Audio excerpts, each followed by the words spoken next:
Thank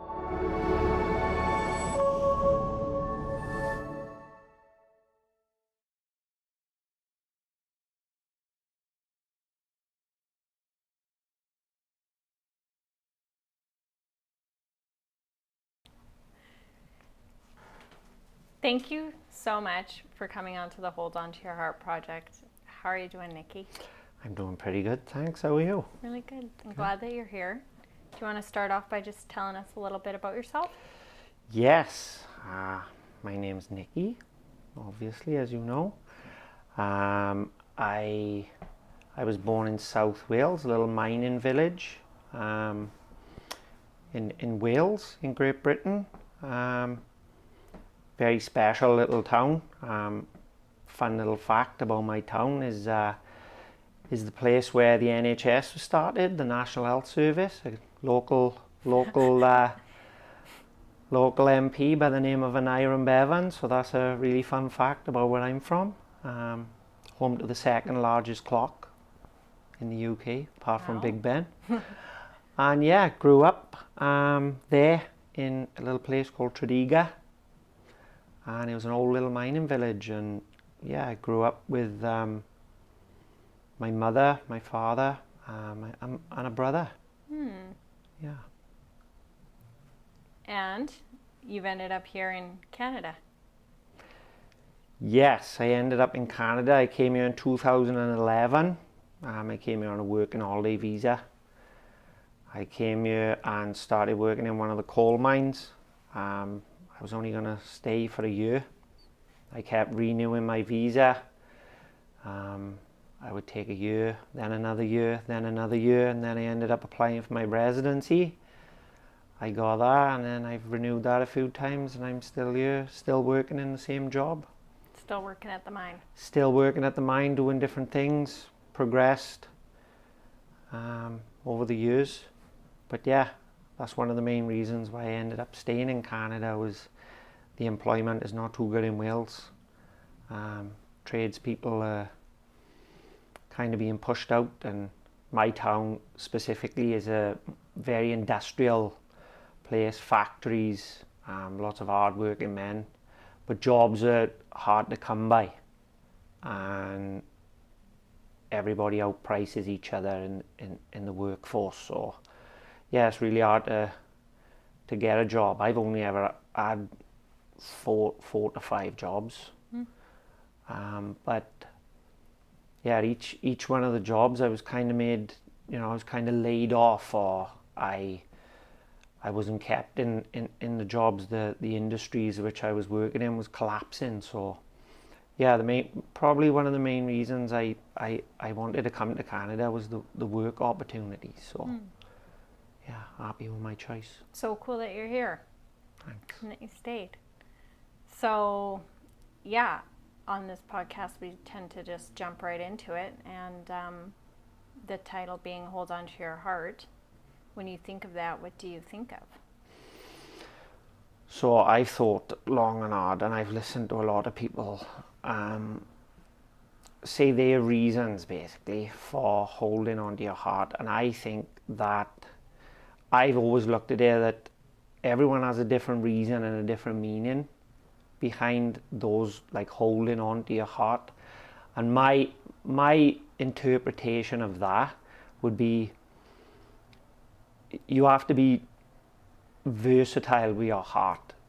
In everything is circumstantial, so there's been times in my life where I've had to drastically hold on to my heart, and there's times where I've had to let my heart go, and there's times where I've had to listen to my heart, and there's times where I've really had to listen to my heart, but in a more I would say just a different way. So for me, it's about being versatile and being open to change. And there are loads of a lot of situations that I've been in where my heart has played a big part in my decision making, and I feel like now more than ever in my life, I actually it's a good time in my life now to ask me that question, because I feel like I've kind of come full circle and I have lots of experiences with my heart, and I feel like now my heart is like fully grown. That's really sweet. Is there a situation, like when you talk about being versatile, like that comes to mind for you? I think the biggest one for me would be the first one, the first biggest event, I would say, in my life. I grew up with my mother, my father, my brother.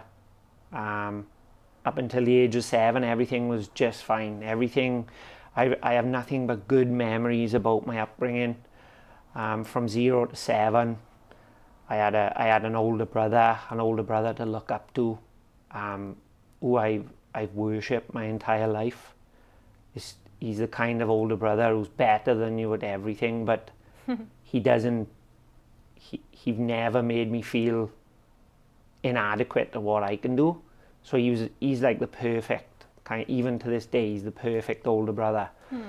And my mother was great, always supportive, always, I call her the domesticated goddess. She cooks, cleans, she can work, she can get stuck in any kind of situation. And my father, who sadly passed away when I was 7. So I think that was the first time in my life where I had to hold on to my heart, which I didn't really know I was doing at the time. He had a road accident. He had a bike. He was riding a bike and he got hit by a lorry, a semi truck. He was driving really slow, and he got clipped, and he kind of got dragged for a little bit, and he was okay, and he made it to hospital, and he was talking in the ambulance, and he had his accident on, I believe it was the 9th of October 1992, and he later on passed in hospital from septicemia and a little cut that he had in his leg. He caught an infection in his thigh, and he passed away on the 26th of October 1992. Do you remember the day? I remember the day. I remember it step by step. There's a pivotal moment during that day. Me and my best friend Kevin Lewis, we were in my mother's garden, and in the UK you wear school uniforms. So I had my shirt, tie, jumper. I had a green jumper on with a green tie, and my friend Kevin had a red jumper with a red tie, and we were both sat on the lawn in my mother's garden holding a rugby ball, and we were waiting for my father to come home to take us to rugby training for the first time. And we all heard the sirens going past our house on the highway, and I can remember it, I can hear it right now, and that was 32 years ago, and we didn't know where it was going. Like we could hear all the noise and the sirens, obviously, and we all looked at each other and we thought, I wonder where that's going. And I can remember, and yeah, like within the hour, I remember seeing a policeman and a policewoman coming down the street. They went into our house, and my mother went down the hospital, and then later that day we went down the hospital, but they pretty much put my father into an induced coma then. But yeah, that was it. He never woke up after that. So, but I can remember the day very, very specifically. And then later on that night, he was actually riding from one town to another town, which was about a 5-10 minute bike ride. My town, Tredegar, to his hometown, Ebervale. He was going over to pick up some kidney beans from his allotment, which is a garden in another town, and he picked up the bag of kidney beans in a carrier bag, came over, got hit, And then I remember that night later on, going into the shed, like really late into the night. I would never go into this shed because I was always scared about my shed. I was really scared about the shed. And I remember going into there. I can't remember if I was fearful before or after, but I remember going into there and seeing his bike, and it was all bent and there was blood. And I remember seeing the bag of kidney beans on the handlebar. And that stuck with me. But obviously over time you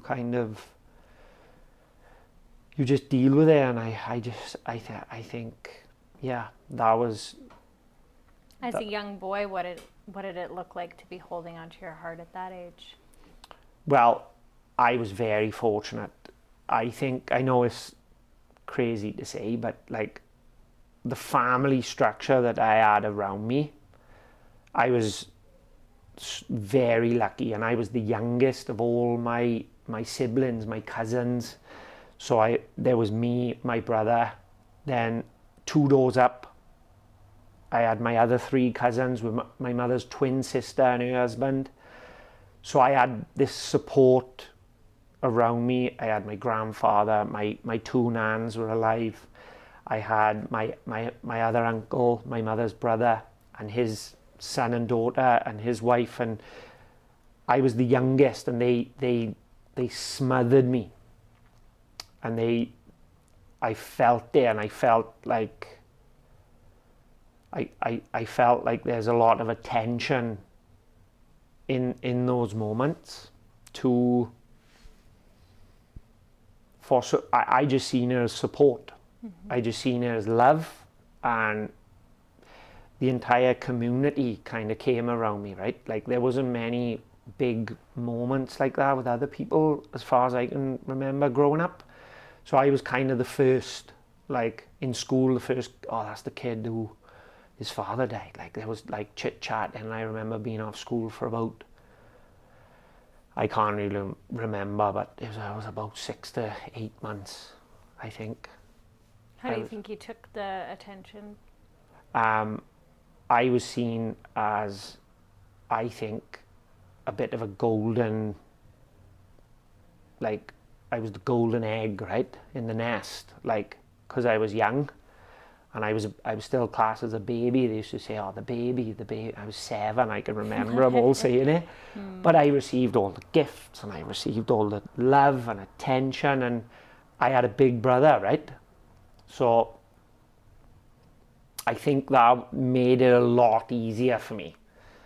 Having a bigger brother, an older brother, someone who he provided like a father, right? Mm-hmm. Like love, attention. I didn't have to figure anything out. I would just go to my brother, and he would just give me whatever I needed at all times. What do you think is like significant in the passing that has equated to like the person that you are today? I think the passing would definitely I think when I was little, I was held. I feel like I was held back. I think it was through fear, or I could always get a day off school, or I could always get what I wanted, or like someone would always give it to me, and I feel like it was always easy for me to get what I wanted, but all I ever wanted was just like a little, I always wanted a job in a supermarket, or I wanted a job like in a shop, and I feel like I was always held back a little bit, and I think it was fear, like from my mother, or I feel like I was just slightly kind of held back, and it probably led to I always wanted to move away, or go traveling, or go somewhere, or do something big, and I think it could have contributed to wanting to explore a little bit more, like the world or new experiences. So yeah, I think that's how it that kind of impacted me, I would say. I did have something else to say, but I lost my train of thought. Do you think that, like, that's the reason you were maybe being subtly held back in things, was because of, like, the fear of your father, or, like, his passing? Or was that, do you think that was bound to happen regardless of the passing? Maybe. Like, who knows? Like, I always think to myself, like, what could have it looked like if your father was around, the right? influence of a father. Yeah. Yeah. Like, would it have been different? Like, I think it would have. I think it would be naive not to think anything else, but it kind of shapes you, especially at that young age, and not actually realizing the impact until recent, right? Like, not actually doing the work and kind of figuring out, putting little pieces together and figuring out the impacts of what went on. And so you feel like, you know, like making a move to Canada, like you weren't aware of, like, hey, maybe this is because I feel like I need to push harder now to get out there because I felt held back. Like, that was more like a more recent revelation for you? I think so. I think over the recent years, there's an acceptance here of my own need and want to explore other things and not kind of just stick in that kind of cycle back home. Home is there, right? Like, it's not going anywhere. I like returning home and going to visit people, but I just feel like there's more opportunity out there for me, and I just feel like I'm living like a second part of my life being in Canada. How is how's the grief now around your father? It'll come up, like this year, probably more than other years. I definitely felt a little something more. Not too sure why. It depends on the years. Some years, like, it's been 32 years, right? And it is true. My mother has all those old sayings, and they all kind of come to fruition now. With, like, I believe what she's like, just those little sayings, like, time is a healer. And it's true. Things do get easier over time. It doesn't go away, but it definitely, for me anyway, gets a little bit easier with time to kind of deal with, and knowledge, right? Like, putting in the work and kind of figuring out how it has shaped me and how it has made me who I am. And I it's a good realization to have. You're a father now too. I am a father now, and I feel like that have definitely shaped the way I father my children. Very, very hands-on, very, I don't believe it as a sacrifice. I believe it's a privilege and an honor to be a dad, and it's something that I take seriously. Has there been, like, a moment with your own kids when, like, something that stands out of, like, oh, I wish I could have this with my father, or just some kind of, like, healing moments of, like, you know, being a father and knowing that yours no longer is with you?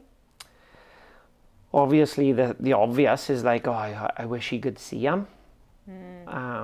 That's the big one.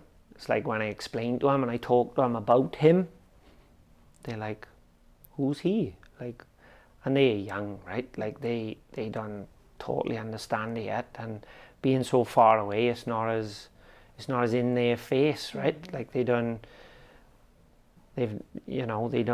quite understand what is happening, really. Like, I try to explain to them about him as if he's Santa Claus. He doesn't exist, right? Like, you don't see him, but they see pictures, and I try to bring him up in conversations, and I always tell him, and I always remind him. And I think like, my fondest memory is of me with my father is playing and drawing and doing just connection, right? Love. I can always remember sitting on his lap, and I feel like I've instilled that with my kids, and they just cling to me, right? Like they really it's everything I thought it would be like with them. Like I try my best, you know. It's really nice. So, coming to Canada, were there things that you were surprised? Like, what was the biggest difference for you coming to Canada, aside from the employment piece? Well, I think I always wanted to travel, right? Like I always wanted to go somewhere. My big thing was like, oh, I'm gonna go to Australia, somewhere warm and somewhere more tropical. And then as soon as I got here, I thought, oh, this is it. Like I like the snow, I like the elements, I like the freedom, the ability to fish, eat the fish, cut firewood, have a fire, have a log fire at home. Like I never, like all this is completely foreign, right? Like, and then there was the job opportunity, and if you don't like that job, you can go out do another job, and you can make money cutting firewood. And like it's very restricted back home, like kind of with food. And I think not so much food, like hunting or like being able to heat your own house. And I just find that so I find it so like tribal, you know. Like being able to, like I'm just fascinated with hunting and fishing and cutting firewood, but yet I've never explored it myself, you know. Like I've never really jumped into it. I have dipped my toes in here and there, but that is appealing to me. Like, and obviously the weather, the elements, like You like them all? I love seasons. I love everything. I love the fall, the winter, and it never stops out here, right? You just dress for it. People back home think you're crazy when you send them a picture of -10, and at work it can get to -40, you know. So there's something to it, right? It's like the struggle. I kind of like the struggle, and I just think it makes you like a tougher person, right? To get up and scrape snow off your windshield in -40 or -30, and you know, there's like an edginess to the driving, and you know, you're always alert. I just think it builds a character, right, in people, especially in this area. I just love it. I love. Is there not, like, I know you say like home is always there and stuff, but I mean, is there like not a bit of grief that comes along with that, being like here for as long as you have? Or yeah, there's grief, there's guilt. Like I have a lot of guilt with my niece. She was 3 when I left, and now she's 17. She's driving, so I missed her. I missed 14 years of her growing up, and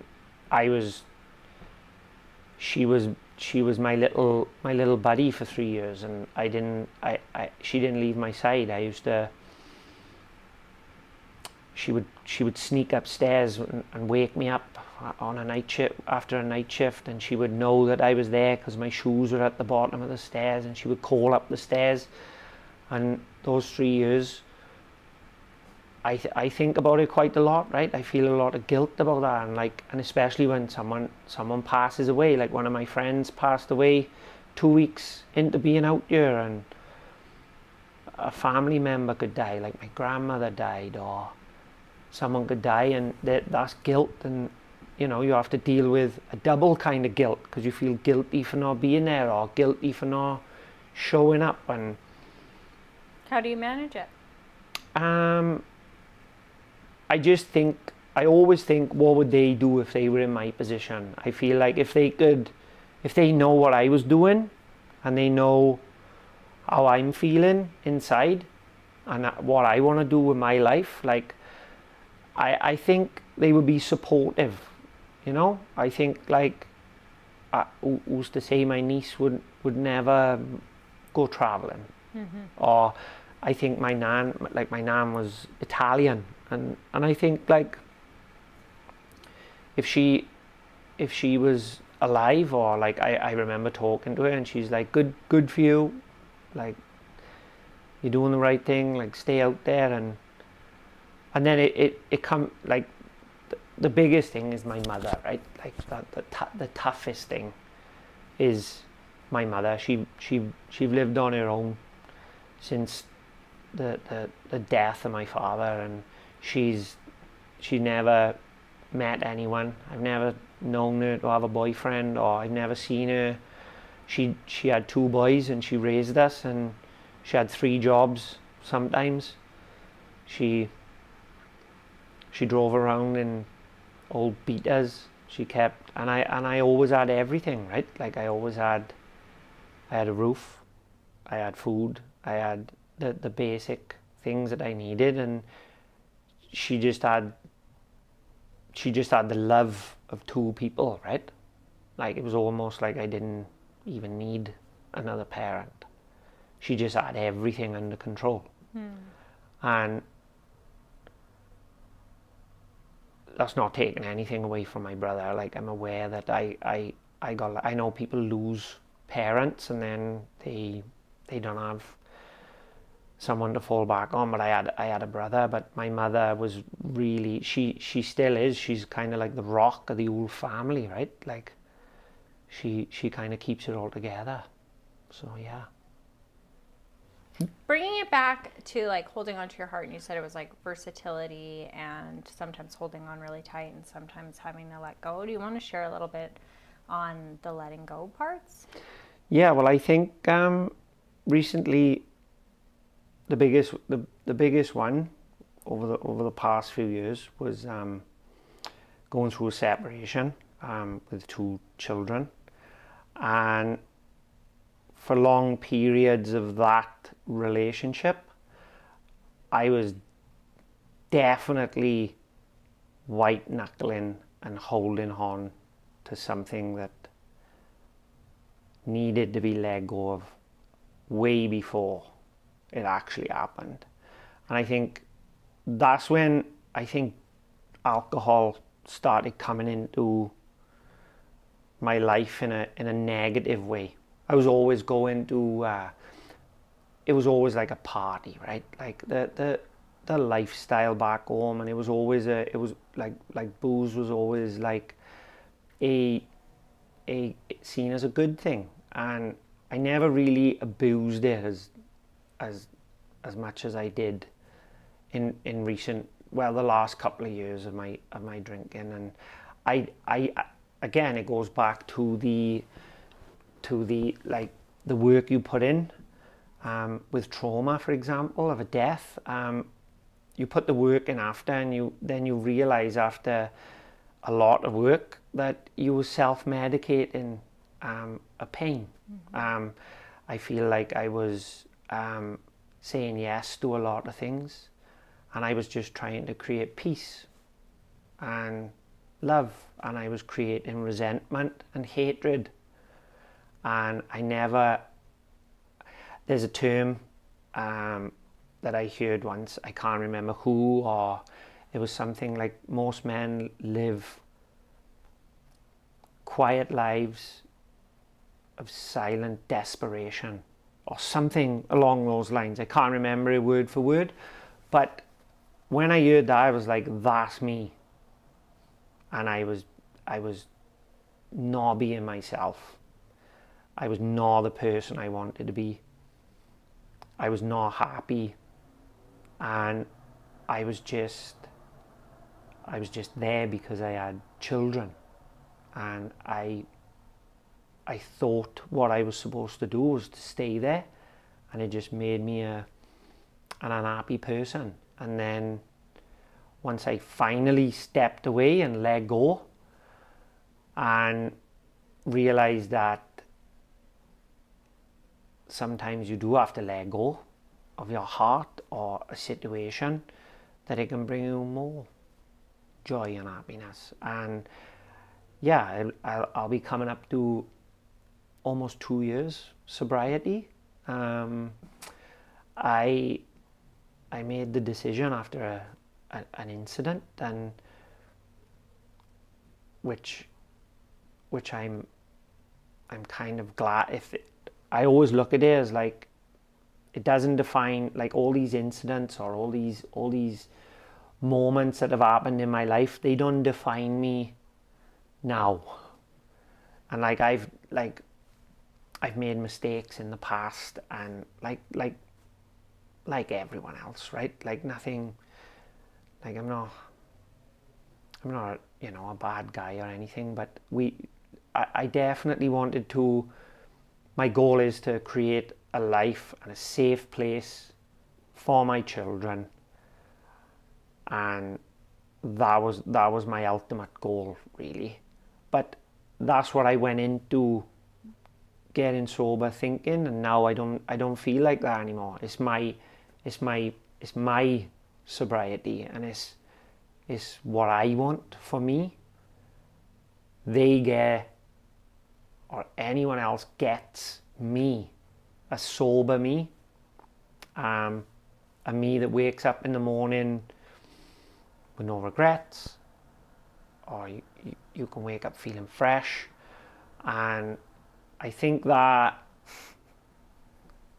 is the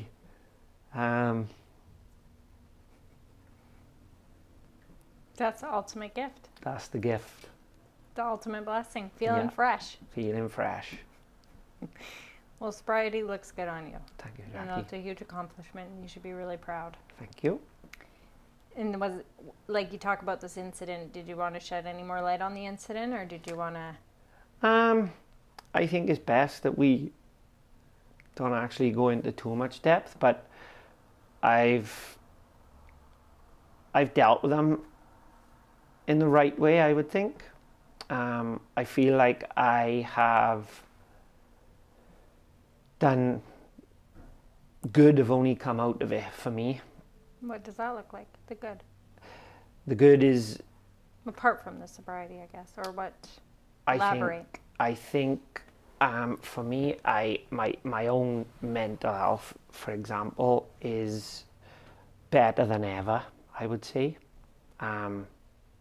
I was taking antidepressants. I no longer take antidepressants. I started working on my health, my mental health. I had the ability to do that for the first time in my life. And yeah, I think the good that comes out of that is all from a low point, right? From a turning point. And yeah, I'm really happy and really optimistic about the future. It's nice to hear. Do you find, like, is mental health a thing back in Wales? Is it, I mean, maybe you haven't been there for a while, but, like, do you feel like, do you think it would have been a lot harder to get sober and deal with mental health issues back in Wales as opposed to here? Yes, I would have. I don't think there would have been for me. I don't think for me it would have been difficult to. I think I would be in a different mindset, right? Like, now I've seen what it's like to live somewhere else, and then look back at where I used to live. Is kind of looking in on a bubble, right? Mm-hmm. Like I know what's available now, a different kind of life or a different mindset. I've already lived that mindset, and I think I think you can get sober anywhere, right? But I know people there who call me daily.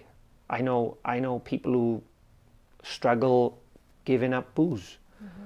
And it's difficult and it's a struggle, and they call me and they say, how do you do it? And I tell them how I do it, and I talk them through it, and I said, that's what I do. I make a choice every day not to drink, and everything that comes out of that, or everything good now I have in my life, is from not drinking.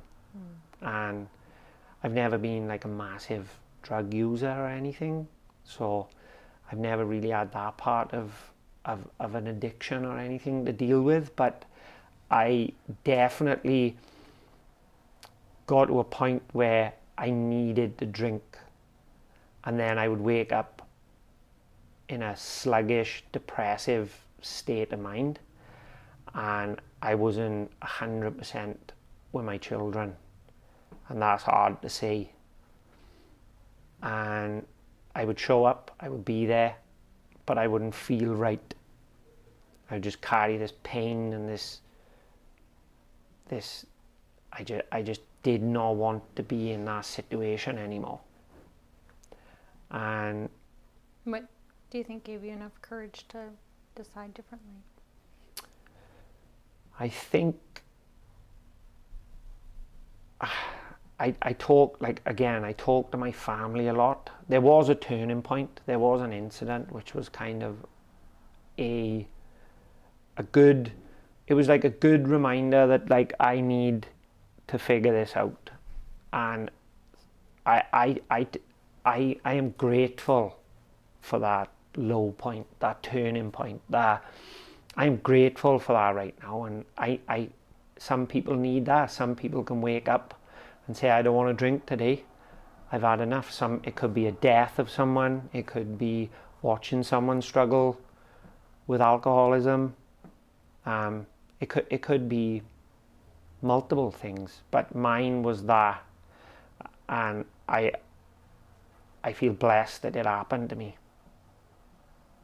So yeah. You carry any weight around anymore about the situation, or just I feel like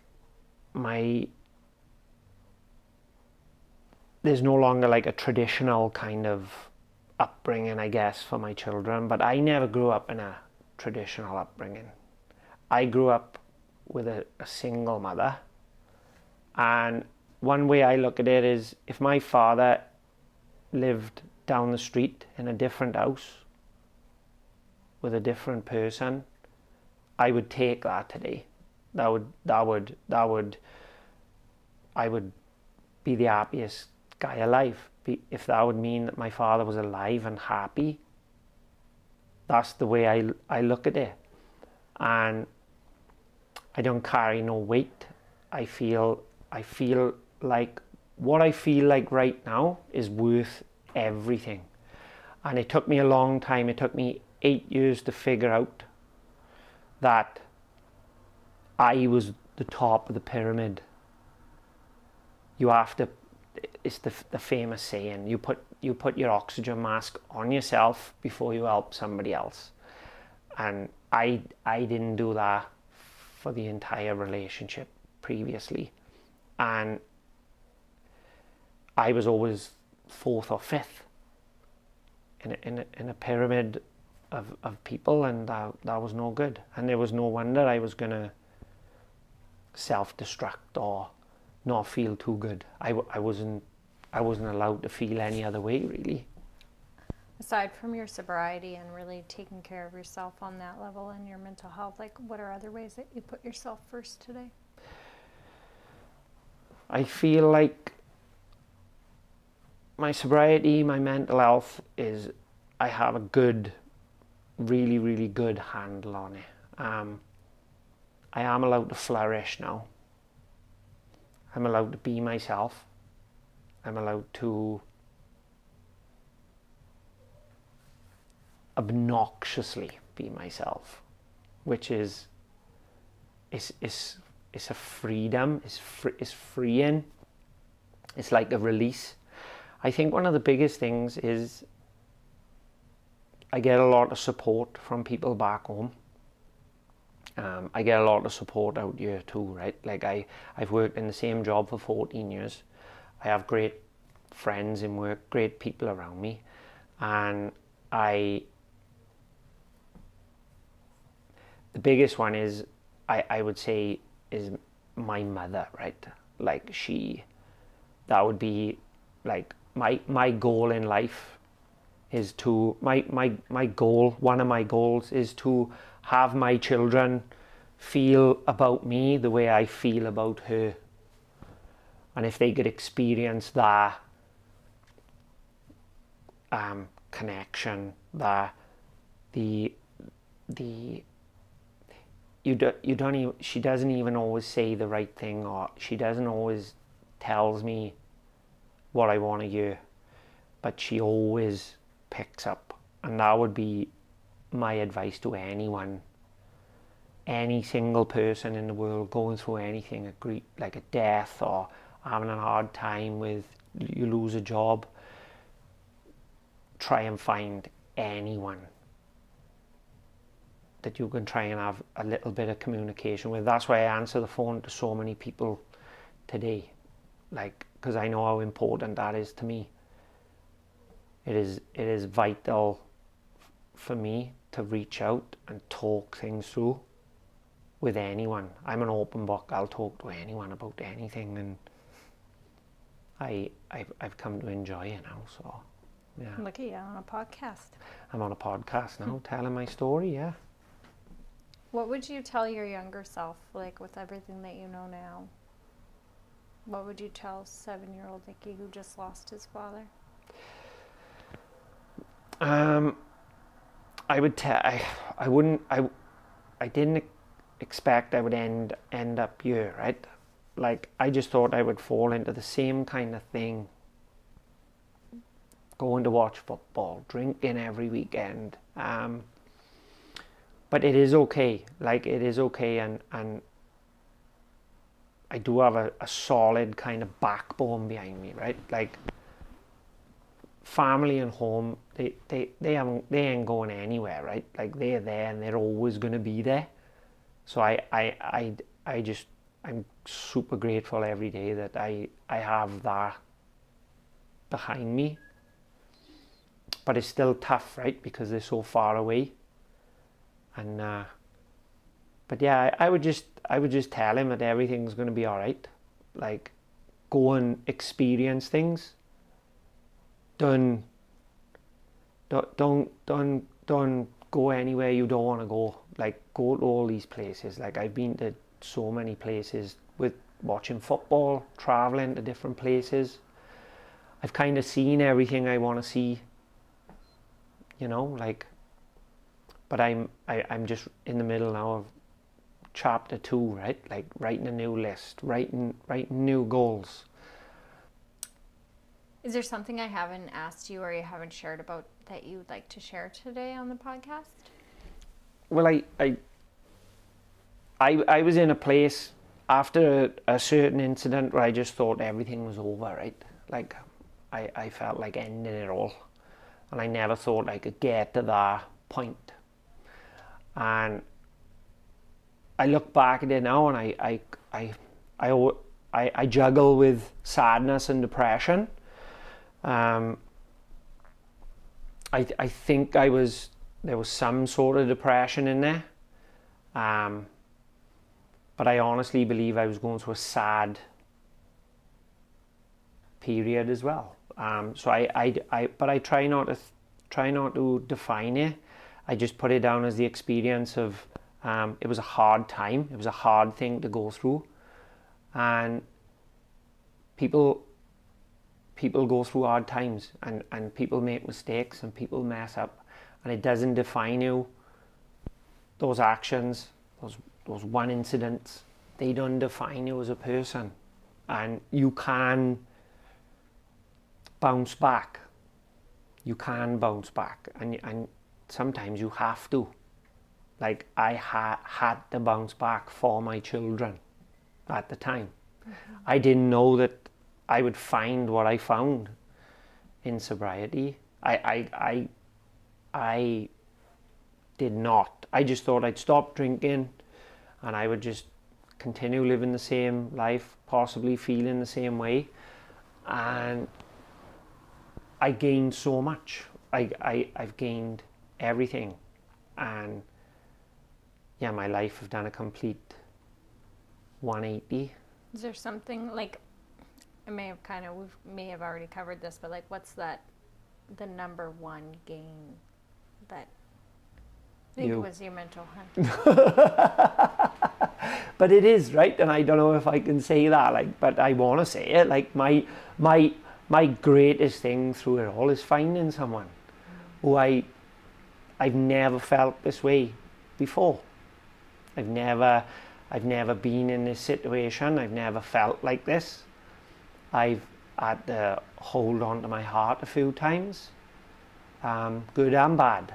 Like, I got to pinch myself sometimes. Like, I wasn't expected to be a success story, and I wasn't expected to bounce back the way I did and be who I am now, potentially moving on and doing other things and having more things. And what do you think is like the highlight of your new relationship? I would say the companionship. The companionship and the things in common, the like-mindedness, new things. It's exciting, and I think that, yeah, I've never experienced that before, you know. Like, I've only ever had like 3 girlfriends, so, you know, and I just like stability, and I like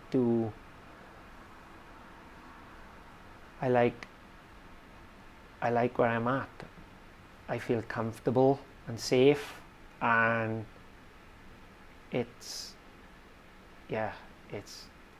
real. So if there's one step from not liking how you feel and not liking where you're at to liking where you're at and liking how you feel, what is the first step for someone? I think the first step is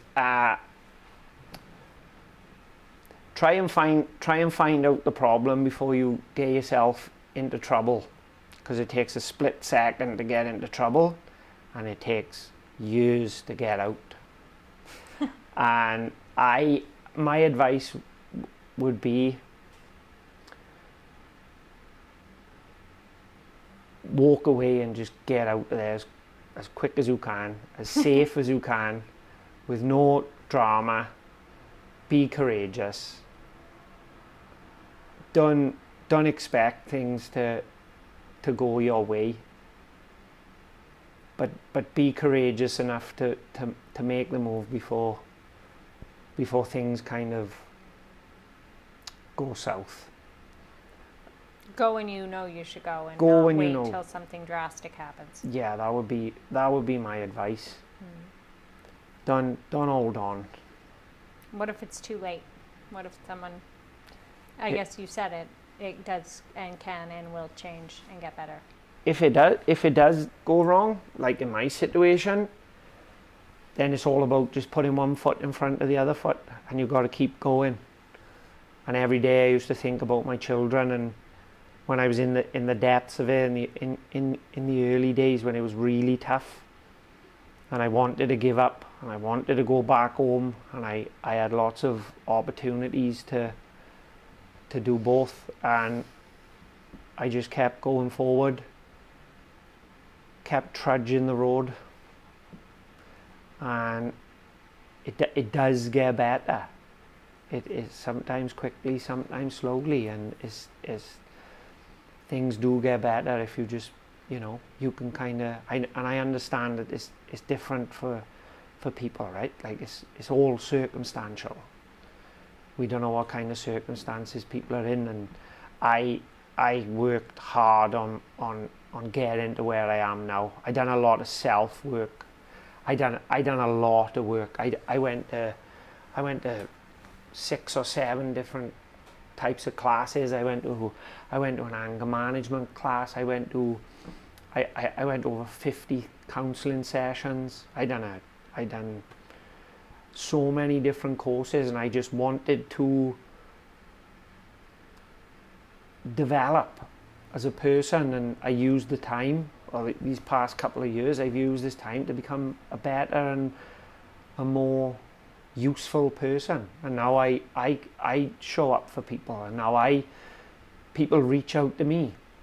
Like before this interview, I just got somewhere to live. So I got someone a job yesterday, and I reach out and take calls to people who are struggling and going through hard times, and it's definitely, I'm in the giving back part, right? Like I'm at the nice part. Yeah.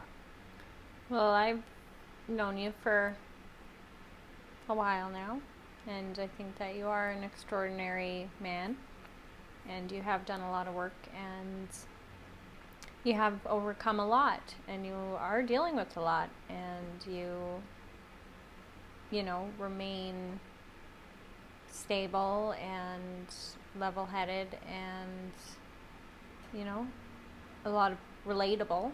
And yeah, I just appreciate what you do in your giving back and who you help, and one of those people is me. You've been my rock over the last while, and yeah, you got a lot of love to give, and I appreciate you. So I'm thankful you came on the podcast and shared a little bit about yourself, and who knows, maybe there'll be a sequel. Yeah, this is part one. I feel like we are waiting for a few signatures to really go for it on part two. So I'm excited for part two. It'll be pretty cool. But thanks. Yeah. Thanks for coming on. You betcha. Hi, I'm Morgan. I'm the producer of the Hold On to Your Heart Project podcast. If you'd like to find out more about the podcast or listen to previous episodes, you can find us at holdontoyourheartproject.com or on social media and audio streaming platforms and YouTube at Hold On to Your Heart Project. Thanks for listening.